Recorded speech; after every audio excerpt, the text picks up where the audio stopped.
Hello, I'm Jack Nichols and welcome to highlights of the 2010 AutoGP Formula Sim Racing World Championship.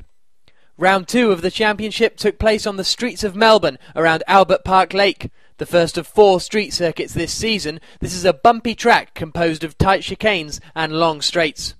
While Bono Huis managed to take his third pole position in a row, it was only by the minuscule gap of 0.02 of a second, meaning that Domagoj Malezic would have to settle for second place.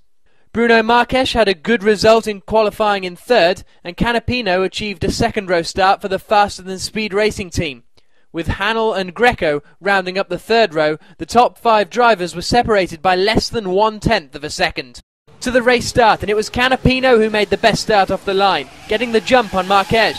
There was plenty of contact between the front runners through the first chicane, but somehow everyone managed to maintain control and stay on track. With 3 lanes of traffic heading into the third corner squeeze, there was more tyre rubbing to come, this time with both Puumalainen and Saxon braking too late and losing their front wings. As Huis ran away with the lead, a spectacular 4-way fight for second position was taking place. Heading into the high-speed chicane, Malezic passed Canapino while Hanel and Marques were side by side. With a clean run onto the back straight, Greco saw the opportunity to pass both Marques and Hanel on the outside, but the 3-way squeeze was too much and Greco ended up in the sand.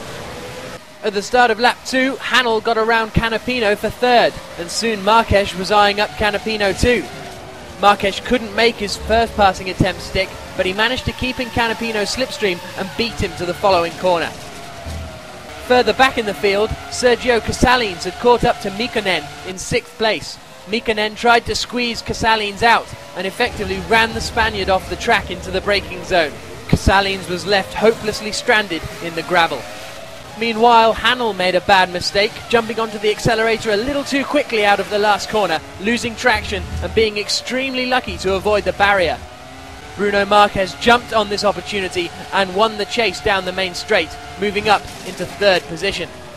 With both twister cars now in clear air, the pair began to chase down Huis for first position. It was clear that both Malezic and Marques had a better pace, and soon Huis had Malezic all over the back of his car. With an easy run down the main straight, Malezic sailed past Huis into turn 1. Desperate to take back the place, Huis attempted the impossible, trying to pass around the outside of turn 3. It was too much to ask of his car, and Huis barely managed to maintain his composure in front of Marques, having to take the defensive line on the next 2 corners. However, with the aid of a slipstream and a lower downforce setting, Marques easily passed Huis down the back of the circuit, giving Twister the top 2 positions. Nearly all of the drivers had opted for a one-stop strategy, and while the pit stops were uneventful for the front runners, Blair Disley managed to leapfrog both Canapino and Greco to move quietly up into 5th place. The Australian had had a bad start to the race, dropping 7 positions in the opening 2 laps, but he put in some very consistent lap times to get himself back up into a strong position. On lap 42, disaster struck Huis with an electrical problem, forcing the winner of round 1 to end his race prematurely. The Twister racing cars now had a 16-second gap back to third place and the finish line in their sights. The woes continued for Precision when third place Hanel's brake pedal stopped functioning correctly and he ran off and beached his car in the gravel.